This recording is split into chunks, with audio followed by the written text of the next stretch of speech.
Dear students, BA 6 same की आज आपकी जो है छठी वीडियो हम देखेंगे।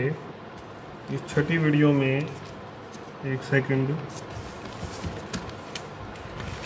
BA 6 सेमेस्टर आपका लेसन जो है वो है आपका 4th वीडियो 6। पिछली वीडियो में हमने साम्राज्यवाद का विस्तार देखा था, विशेष रूप से आपका संदर्भ जो था हमारा एशिया में हमने पुर्तगाल, हालैंड, ब्रिटेन इनके बारे में पढ़ते हुए फिर रियायतों के लिए संघर्ष, मुक्त व्यापार की नीति, इन बिंदुओं के बारे में देखा। आज की इस वीडियो में हम बर्मा के बारे में, तीसरा जो देश है वो है बर्मा। बर्मा आपको पता है कि भारत का एक पड़ोसी देश है। अंग्रेज इस क्षेत्र को भारत व चीन के बीच में मार्ग के रूप में प्रयोग करते थे।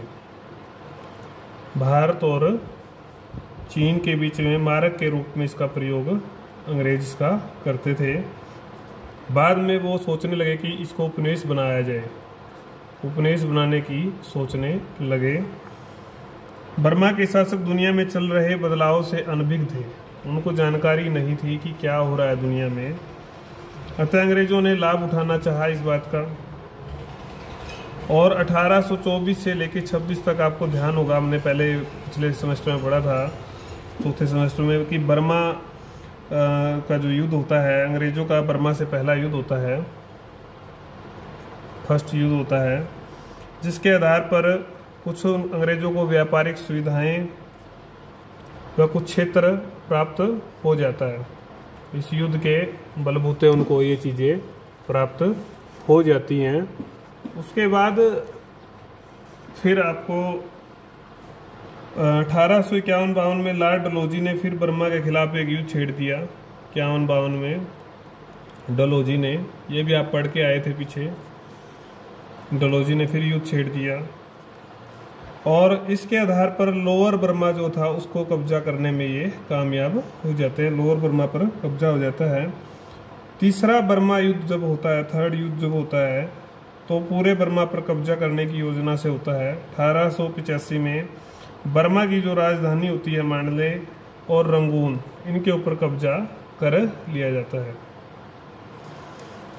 हालांकि जनता ने विरोध किया, लेकिन शक्ति के बल पर इन्होंने अधिकार बनाए रखा और भारत का एक अभिन्न हिस्सा इसको बना दिया। हालांकि 1935 में इसको अलग कर दिया गया था और भारत की भांति 1948 में यह भी स्वतंत्र हो गया था। अन्य क्षेत्र,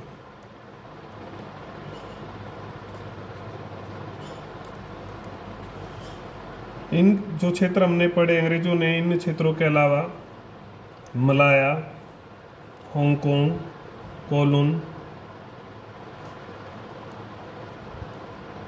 इन क्षेत्रों पर भी कब्जा किया था, अधिकार किया था। तिब्बत उनके प्रभाव में था।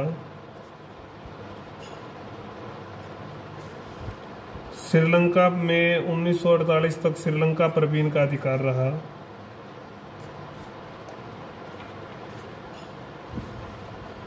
इसी तरह से पश्चिमी एशिया की अगर हम बात करें, पश्चिमी एशिया के मेसोपोटामिया, जॉर्डन, फिलिस्तीन क्षेत्रों को भी इन्होंने अधिकार में ले रखा था। 1920 तक अंग्रेज लगभग सारे अरब क्षेत्रों को, लगभग सारे अरब क्षेत्रों को नियंत्रण में बनाए हुए थे, नियंत्रण कर चुके थे। परंतु यह सत्य है कि अरब क्षेत्रों में अंग्रेजों के विरुद्ध साम्राज्यवादी विरोध आंदोलन शुरू हो गए थे, जिसके परिणाम स्वरूप वे दूसरे विश्व युद्ध के बाद इन क्षेत्रों में ज़्यादा समय तक नहीं रुक पाए। एशिया में ब्रिटेन के उपनिवेशों के बारे में कहा जा सकता है कि अफ्रीका की भांति उनके यहाँ उपनिवेश ज़्यादा थे। एशिया में अंग्रेज लगभग 40% हिस्से पर कब्जा किया उन्होंने। 40% हिस्सा जो है कब्जे में था और खूब शोषण जो है उन्होंने किया। इस शोषण में वो कामयाब हुए। हर प्रकार के साधन का उन्होंने इसमें प्रयोग किया। चौथा देश जो आता है फिर आपका फ्रांस। फ्रांस ने भी जो है अपना अस्तित्व बनाए रखना था। अस्तित्व बनाए रखने के लिए जो है साम्राज्यवाद की नीति अपनाई। तो इसमें भारत के ऊपर जो है पहले हम पढ़ेंगे भारत में इन्होंने कैसे किया। तो भारत को तो बहुत सारे देशों ने निशाना बनाया था, तो फ्रांस ने भी बनाया। पांडिचेरी, आपको ध्यान होगा ये सारी चीज़ें अगर आपको 4th सेमेस्टर 3rd सेमेस्टर याद है तो पांडिचेरी, चंद्रनगर, यहाँ पर इन्होंने अपनी बस्तियाँ बसाई थी और अंग्रेज़ों के साथ इनके युद्ध भी चले थे, आपको ध्यान होगा। 1725 में मालाबार, फिर कारिकाल इनके व्यापारिक केंद्र बन गए थे। बाद में कंपनी का पुनर्गठन किया गया। फिर इन्होंने राजनीति में हस्तक्षेप शुरू कर दिया था भारत की। डुप्ले, आपको ध्यान होगा डुप्ले आया था, अल्बुकर्क, सारे गवर्नरों के नाम। और जो सबसे बड़ी घटना घटती है वह होती है 1746 से 63 के बीच में। आपको ध्यान होगा कि कर्नाटक के 3 युद्ध हुए थे। कर्नाटक के 3 युद्ध, आखिर में इनमें फ्रांसीसियों की हार हो जाती है अंतिम युद्ध में और प्रभाव क्षेत्र उनका सीमित हो जाता है। व्यापारी के तौर पर ही वो मुख्य रह जाते हैं। राजनीति में वो हस्तक्षेप नहीं करेंगे, ये कुछ संधियों के तहत निश्चित हो जाता है। तो उसके बाद अगर हम बात करें तो Laos, Vietnam, Cambodia. Laos, Vietnam और कंबोडिया में कुछ अन्य क्षेत्र भी। दक्षिण पूर्वी एशिया क्षेत्र जो था यहाँ पर भी इन्होंने अपना फैलाव किया था। यहाँ पर इन्होंने बस्तियां बनाई। उन्होंने चीनी बंदरगाह याकिमा व अनाम क्षेत्रों को भी अपना उपनिवेश बना लिया था और इन क्षेत्रों को उन्होंने हिंद चीन नाम दे दिया था। चीन से क्वांगचू का प्रदेश भी 1999 साल के पट्टे पर इन्होंने लिया था। फिर आता है आपका जर्मन। इसने भी आर्थिक शोषण में अपनी भूमिका निभाई और उपनिवेश स्थापित किए। क्वांगचू और शांतुंग जो क्षेत्र थे चीन के, ये इसके प्रभाव में थे। व्यापारिक सुविधाएं प्राप्त थी यहाँ पर जर्मनी को।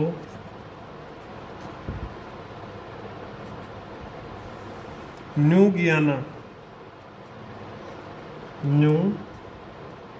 गियाना के उत्तरी पूर्वी क्षेत्रों में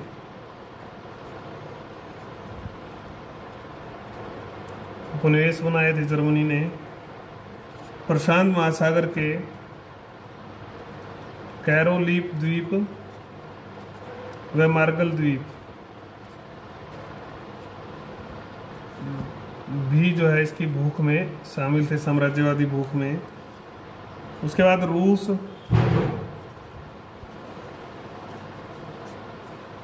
सबसे बड़ा देश था वैसे तो ये भौगोलिक दृष्टि से।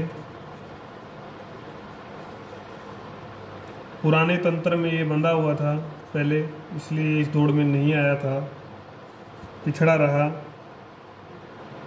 तो थोड़ा सा हिस्सा इसने भी लिया, बाद में हिस्सा लेकर अपनी उपस्थिति दर्ज रूस भी करवाता है। तो मध्य एशिया, चीन, इन क्षेत्रों में ये अपनी उपस्थिति दर्ज करवाता है। मध्य एशिया में आपका पढ़ेंगे आप, खासकर ताशकंद, समरकंद, कासकंद, कास्कर पर अधिकार कर लिया जाता है। अफगानिस्तान भी इसमें आता है। अफगानिस्तान के युद्धों के बारे में आपने पढ़ा था जब, तो उसमें अंग्रेज़ों की जो नीति होती है उसका मुख्य कारण अफगानिस्तान होता है। भारत के संदर्भ में अगर हम पढ़ेंगे तो फिर साइबेरिया ये आते हैं। तो इसके बारे में आपने थोड़ा सा पढ़ लेना है, साम्राज्यवाद का जो विस्तार है वो कैसे कैसे हुआ। तो हमने इसमें पढ़ा बर्मा, अन्य क्षेत्र, फ्रांस के बारे में, इसमें Bharat, Laos, Vietnam, Cambodia, Germany, रूस में मध्य एशिया, चीन और साइबेरिया। अब हम इस पाठ के छोटे क्वेश्चन देखेंगे। छोटे क्वेश्चन के बाद ये पाठ हमारा कंप्लीट हो जाएगा।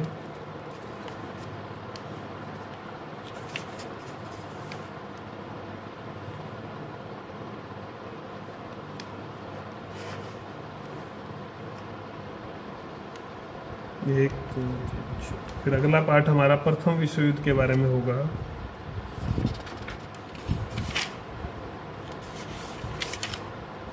इस पाठ में 37 क्वेश्चन है साम्राज्यवाद वाले में। 37 क्वेश्चन को आप देख लेंगे। सुनने पर ज़्यादा ध्यान देना आपने। साम्राज्यवाद का उद्देश्य क्या था? आर्थिक शोषण।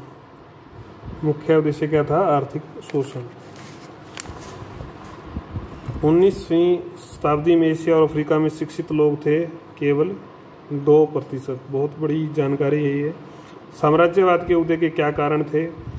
मंडियों की आवश्यकता थी, कच्चे माल की आवश्यकता थी, भौगोलिक खोजें थी, या पहले ही पढ़ चुके हो, सभी कारण थे। गोल्ड कोस्ट प्रसिद्ध था किस चीज़ के लिए? सोने की खान के लिए। पता आपको? खुले द्वार की नीति का प्रारंभ किसने किया? अमेरिका ने। हमने पढ़ा था चीन में शुरुआत की थी। 1498 में भारत कौन पहुंचा था? Vasco D gamma. पता आपको? साम्राज्यवाद के उत्थान में प्रमुख भूमिका निभाने वाले शासक लियोपोल्ड द्वितीय किस देश के थे? बेल्जियम के। ध्यान कर लें। नेटाल पर अधिकार किया। इनमें से कोई भी उत्तर नहीं है। 19वीं शताब्दी से पूर्व अफ्रीका महाद्वीप किस नाम से जाना जाता था? अंध महाद्वीप। इसके बारे में जानकारी नहीं थी। कांगो संघ की स्थापना 1878 में होती है। स्वेज नहर यातायात के लिए 1869 में खोली जाती है। ये भी आपने पढ़ा था।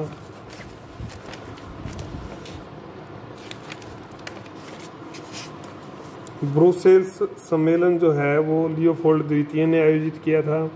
अफ्रीका के आंतरिक भागों की खोज किस व्यक्ति ने जो है योगदान दिया था? स्टेनले ने, लिविंगस्टोन ने, ग्रांट ने, तीनों ने योगदान दिया था। एशिया में कौन सा देश विश्व शक्ति के रूप में उभरा था? जापान। अंतर्राष्ट्रीय अफ्रीका संघ की स्थापना ब्रुसेल्स सम्मेलन में हुई थी। इसके बाद अफ्रीका को बांटने का काम शुरू हुआ था। ट्रांसवाल पर किसने अधिकार किया था? इंग्लैंड ने। फ्रांस को ट्यूनिस पर अधिकार किस संधि से प्राप्त हुआ था? बारदो की संधि से। 1896 में इटली को पराजित करने वाला अफ्रीकी देश था अबिसिनिया। ये विश्व की एक प्रमुख घटना थी। सूडान पर विजय प्राप्त करने वाला ब्रिटिश सेनापति था किचनर। ट्रिपल अलायंस का एक देश था इटली। इनमें से तस्मानिया द्वीप की खोज की थी तस्मान ने। अफ्रीका विभाजन में सबसे बड़ा भाग प्राप्त हुआ था इंग्लैंड को। कुछ समय तक बेल्जियम के सम्राट लियोपोल्ड द्वितीय की निजी संपत्ति रहा था Congo. Dutch east India company की स्थापना 1602 में। इंग्लैंड का बर्मा पर अधिकार 1885 में। तृतीय युद्ध के बाद ट्रिपल अंतनांत में शामिल देश कौन था? सभी। इंग्लैंड, फ्रांस, रूस। कांगो क्षेत्र बेल्जियम का उपनिवेश बना 1908 में। सिमनोस की संधि हुई जापान और चीन के बीच में। एशिया का कौन सा देश यूरोपीय देशों के साम्राज्यवाद का शिकार नहीं हुआ? जापान। बाकी तो ये सब उपनिवेश बने ही थे। द एक्सपेंशन ऑफ इंग्लैंड के लेखक थे जॉन शीले। इम्पोर्टेंट। इंग्लैंड ने कैप कॉलोनी किस देश से खरीदी थी? हॉलैंड से। इम्पोर्टेंट।